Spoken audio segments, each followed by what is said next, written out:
Yo. Welcome to the Kpopcast. I'm your host, Stephanie, and they have it, they got it. There is ITZY. And today we're talking about ITZY's brand new hit song, ICY. And we've got something special today, y'all. Joining me for this episode is our first true once on the show, who is also a K-pop dad, like our beloved Pilo, a K-pop doctor. What? It's Dewey Lee. Hey. Pleasure to be on with y'all. Thank you for being with us. So, Dewey, you're a vascular neurologist. Do I have that right? Yep, vascular neurologist, stroke neurologist. Oh, strokes and stuff. Got it. Okay. Exactly. We are in good hands, everybody. So you're a vascular neurologist and a K-pop fan. I feel like in the Venn diagrams of those two types of people, you're like that one teensy weensy dot, like in the sliver in the Venn diagram. Have you ever met another neurologist K-pop fan? Not a neurologist K-pop fan. Definitely some physician K-pop fans, but I can't say I've met a neurologist K-pop fan yet. But I'm still holding out hope. There's still one out there, I'm sure. Well, any fans out there that have that job title, hit Dewey up. He needs a friend. How do you even balance K-pop, standing twice? That's a serious grown-up job you have. You're also a dad. You have to make sure the wife is happy. Like, my concern is she on board with the whole twice thing and all of this? Yeah, she actually introduced me to Twice. She claims she's not a once, but I feel like she's a closet once. She follows with me and supports them. She stans Mina, so. Okay, if you stan a certain member, you're in. Right? Like, why not? Right? Exactly. I gotta have you talk to her. All right, and does your son have a favorite member of Twice? Definitely. He is a Sana stan. Oh my God. He has the Sha Sha Sha shirt. Sha, sha, sha. No, you didn't. Yeah, I did. And, being the son of a once, he's considered a zero. K-pop dad jokes. Finally, is there anything you wanted to share with all the onces listening to this podcast? I feel like it's my duty just to make a quick service announcement, just to talk a little bit about stroke. The idea is that stroke is an injury that occurs in the brain due to a blood clot or bleed in the brain. And the idea is if you or someone around you is exhibiting these symptoms, the idea is to call 911 immediately. And one of the ways to recognize signs and symptoms of a stroke is to remember the mnemonic FAST, F-A-S-T. So F stands for face. If you have a face droop, that could be a stroke. A stands for arm. So if you have arm weakness or numbness. S stands for speech. Any speech difficulty, slurred speech, that could be signs and symptoms of a stroke. And T stands for time, meaning, time to call 911 and get to the emergency room as soon as possible. Because the earlier you get there, the earlier chance you have of treatment, and in general, the better chance you have of doing better overall. And so just had to put my plug in there. Hopefully it can make a difference to somebody listening out there today. Oh my gosh. But to my fellow onces, I do want to just give a brief message as well. And as once, we all come from different backgrounds, we have different stories, and we all have different reasons for supporting Twice. But I'm personally very proud about our unified support of Twice, both during the amazing times and during the challenging times. And I think that's a theme that we should all implement in our lives. And so just shout out to all the onces out there. Wow. Warms my heart. With all that said, it's so wonderful to have you on the episode, Dewey. Before we get into ITZY's ICY, let's discuss this week's hit replays. Most definitely. So hit replays are songs we recommend y'all listen to on replay for the week. What's making your heart go boom boom in K-pop, Dewey? My hit replay is perhaps a lesser known song that came out earlier this year, and it was actually a Japanese release. I first heard it about a month ago at my local Korean barbecue joint. It's kind of a heartfelt, reflective, melodic song that when you listen to on first pass, it innately feels familiar and kind of comforting. Either that or it was just some of the soju I was having. But my hit replay is GOT7's I Won't Let You Go. I need you in my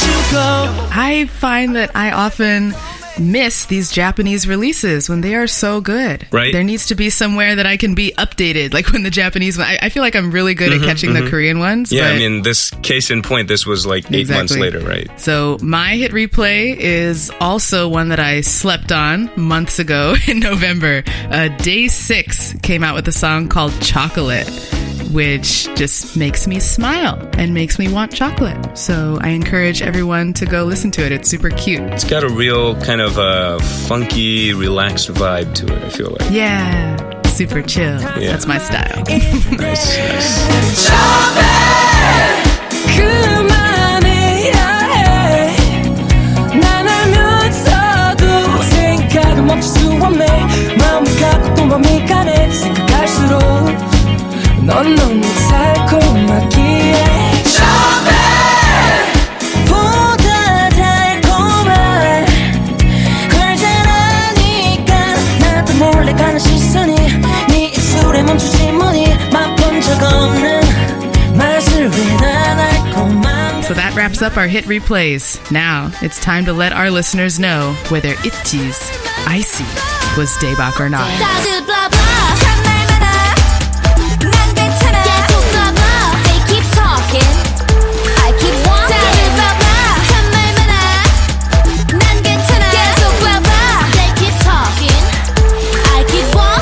So, quick note for the audience out there. We have a resident once in the booth here to talk about ITZY, and why that's relevant is ITZY is basically the little sister group in the same label as TWICE. JYP put out not one, but 2 super popular girl groups. They're really close, like a family in that label. So it's just really great to have someone who's been paying attention to JYP's different acts in general here to talk about ITZY today.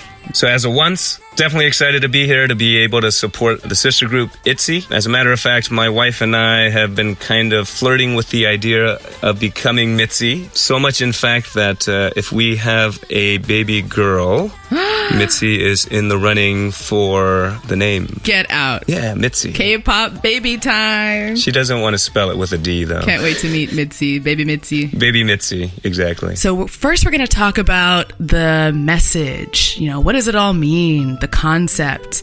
And I just really think it's complex. It's nuanced. It's brilliant. The lyrics just grab you. 다들 blah blah. 찰만 많아. 난 괜찮아. 계속 blah blah. They keep talking. I keep walking. I see how, like, even some of those lyrics, they play it out literally, right? I mean, literally, the scenes start with you following the girls from behind as they're walking. They're blazing the way. They're leading the way, right? That's so true. They're walking all throughout the first part of the video. Right. And everyone around them is talking with the little comic bubble, speech bubble saying blah, blah, or whatever gibberish. Exactly. And if you actually pause in some of those segments, you see some looks people are given. And the girls don't really give a hoot about it. No, it seems like. Not at all. That's my favorite part. Like I really like the scene where, who was it who was in a job interview? Ryujin's, I think, in the job interview. Yeah. She was just like, everyone is dressed in their white and black, super formal wear, and there's these old people trying to ask interview questions. She's just sitting there folding her arms like, I wish I could be anywhere else. And then at the end, she gets up and she knocks the papers on the floor like, I'm out of here. I don't care about this job. Right. No, it definitely reaffirms, I think, a lot of the themes that have been built in Tala Tala, but they almost take it to the next level a bit. Exactly. I was just going to compare it to Tala Tala. These songs both have that independent woman feel. Like they're not even talking about guys or romance. Right. Like they are secure and confident in themselves. Right. So like we talked a little about the scenes that we like in the video. I love the job interview, but which persona or scene was your favorite? For some reason, something that really stands out to me is the way that Yeji gets into the back of that pickup truck. I really think everybody from this point forward should get into a back of a pickup truck the way Yeji does. I don't know, it's just very graceful. She kind of arcs her back in and then kind of like swans into it. I don't know why that imagery sticks with me, but... I wonder how many takes it took to get that. I imagine it's pretty hard to gracefully hop into a pickup truck. With Yeji, I don't doubt it. Just once, I'm fairly certain. But. Wow, very nice. I too am a Yeji stan. She can just like walk on water for me. Most definitely. I believe the video takes place in Los Angeles. Yes, it does take place in LA, and it's interesting, I think, to see how nice it is. I live in LA. Don't get me wrong. I hear that sarcasm. What are you saying about my hometown? I love LA. I live in LA. I love LA. Yo. But I think it's interesting that they chose a part of town that's kind of on the edgier side, right? I mean, they didn't choose Beverly Hills. They didn't choose West LA, right? This is kind of in some of the edgier parts of downtown, but they still colorized it and made it look very nice. They Hollywooded it up a little bit, obviously, right? They sure did. So. It kind of reminded me of La La Land?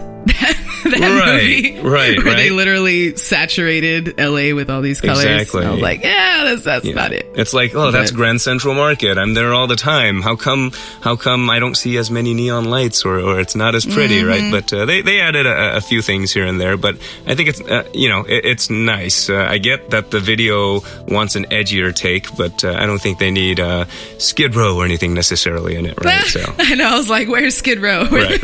I was like, if they wanted something edgier, I definitely could point them in that direction. But I mean, there are nice parts of LA, and there's a lot of charm too. And I think I'd say they accentuated it. They accentuated it. How about that? Speaking of color, I noticed a lot of people of color, black and brown folks, mixed folks, white folks, like diversity all around. Right. No, so very different, I think, from some other K-pop videos. But I think that feeds into the theme of the overall style of the song or the song itself, right? It's about not being put into boxes. It's not defining yourself as one single thing. Yeah, no, I think I know where you're going. Like, the music has so many different elements and influences and genres. Right. Yeah, there's diversity in the music track, too. Yeah, both the music and the video have a lot of Western influences in it, right?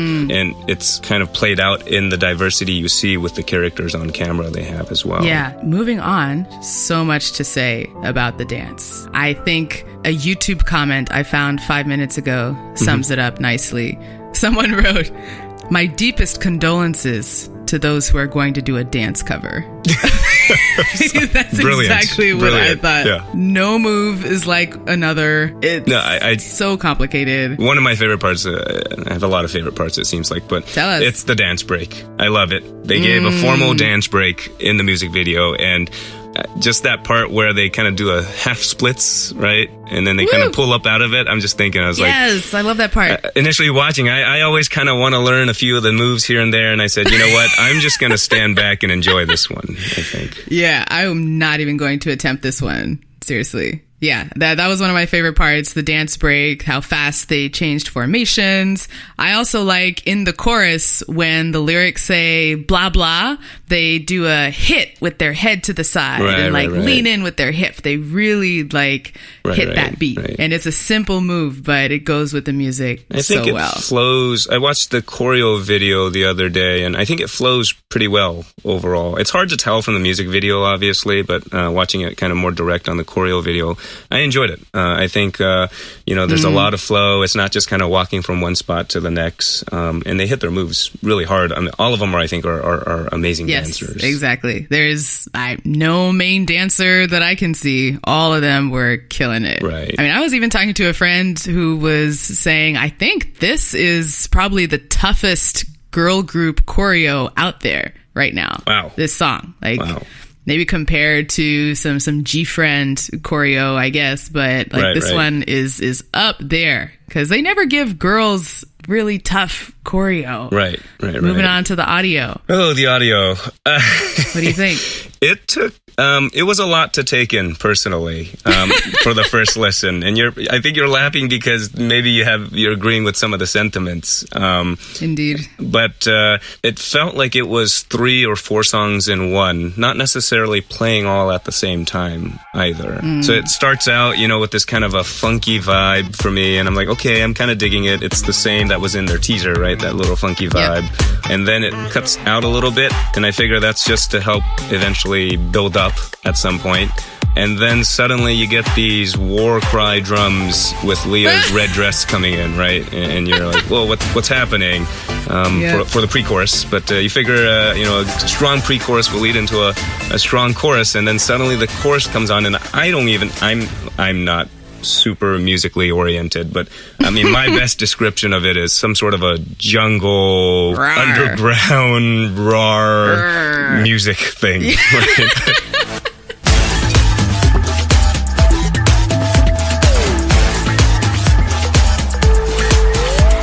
At that point, it's quite a bit to take in, each of these transitions. The more I listen to it, the more I can appreciate it a little bit, but it's definitely a lot to take in initially. And you kind of wonder if it's almost like they worked on this song in different segments and in pieces and then kind of stitched them together, right?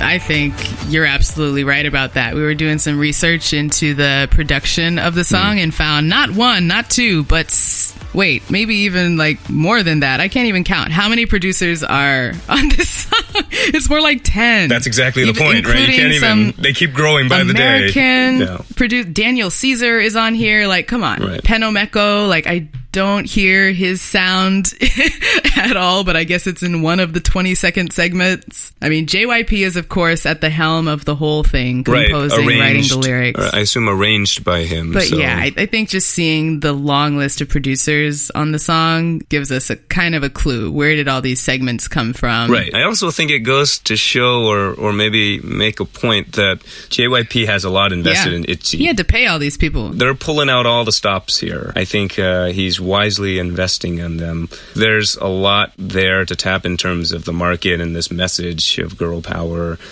individuality, feeling confident in yourself, right? It's a very popular message these days. This was definitely the message of first half of 2019, going back to 2018. I mean, BTS started it all with Love Yourself, right? Right. No, that's up for debate. But going back to the production, just quick note here. It took at least $1 million to produce this music video. Not surprising. I mean, they pulled out all the stops. So for sure. One part that I would have done differently, though, is maybe the vocal track. I had trouble telling the girls apart, and I thought that the high notes in the pre-chorus were maybe a little too high for our baby girls, Chaeyoung and Yeji. They seem to strain a little bit, right. Hitting those high ones. I see but on fire 내 안에 있는 dream 난 자신 있어 날 봐 안 날아요 너의 틀에 날 맞출 마음은 없어 I felt like it was okay. I definitely know that one of the issues is when they dance to the song live. They definitely struggle to sing. Hopefully none of the Michis are going to go after me. But I get it, right? I mean, this is serious hardcore dancing, right? It's different than standing in a studio singing, which all of them could kill it. But it definitely makes it a lot tougher, and they struggle, I think, live a little bit.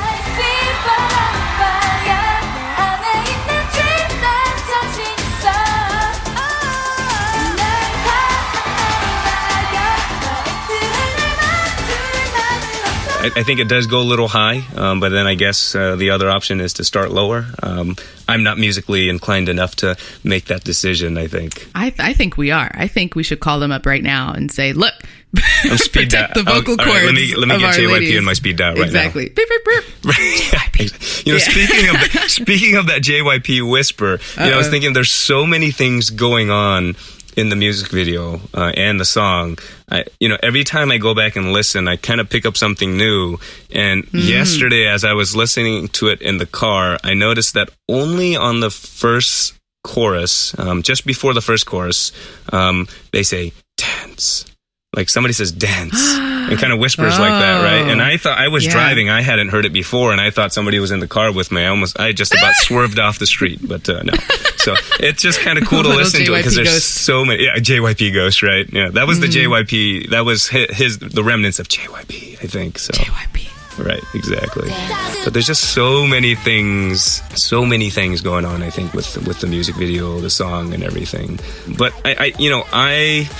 I think it depends on how you look at it. If you're giving the producers credit for it, maybe this is intentional, right?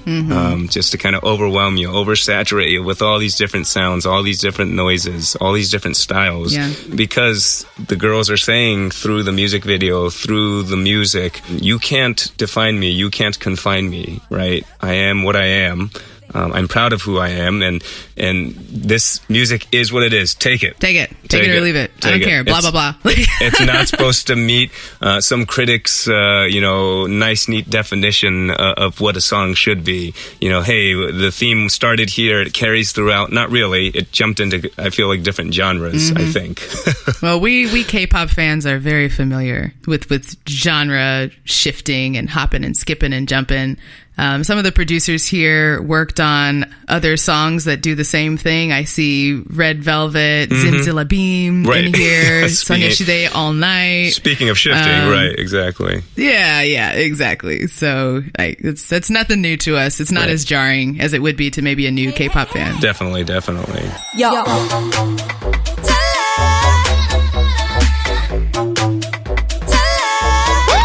Beep, beep. Hey.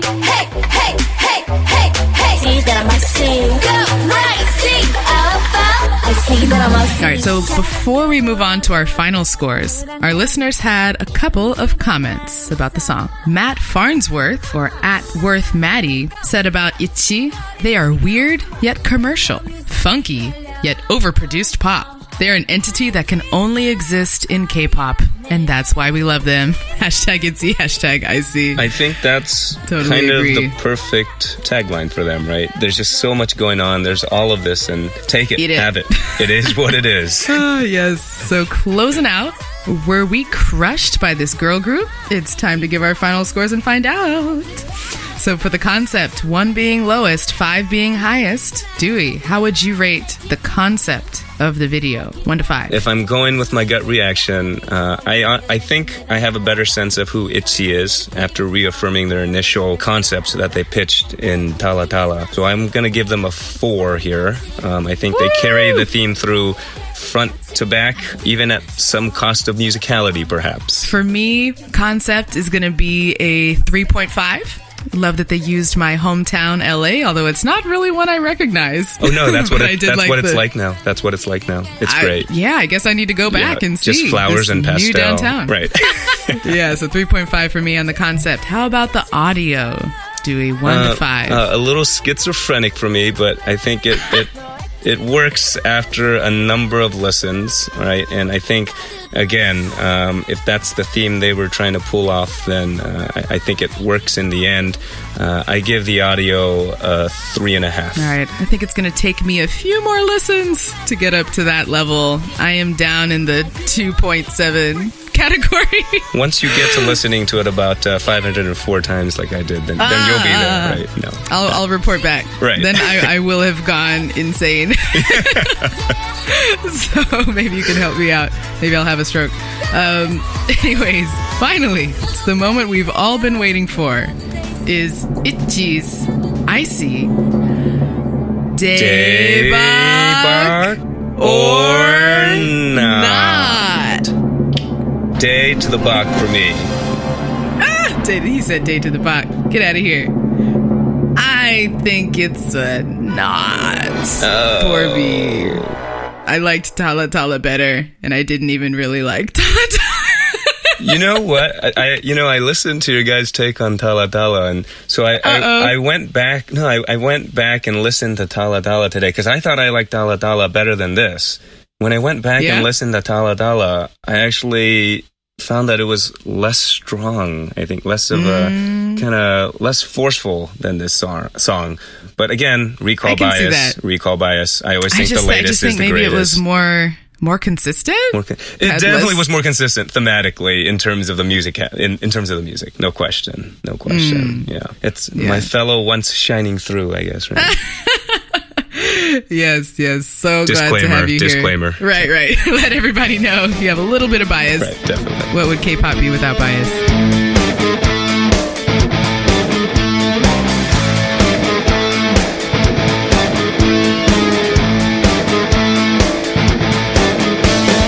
So, here we are. That's it for the K-Pop cast. Where can people follow your Twice-capades and Emerson fan videos, Dewey? Let us know. They can follow me at DeweyLe0122. That's DUYLE, just one E, 0122. Both my Twitter handle and my Instagram. All right, hit him up, especially if you're a vascular neurologist. Yes, I'm waiting. Let's connect. All right, you can hit me up at SParker2, and you can get in touch with the rest of us on Twitter at the Kpopcast. Let us know what you thought of the episode and give us a 5-star rating if you too stan Sana, like Dewey's baby boy Emerson does. But I gotta throw a word in for Nayeon. Nayeon, yes, her too. Let us know who you stan in Twice, who you stan in ITZY, who you stan in life.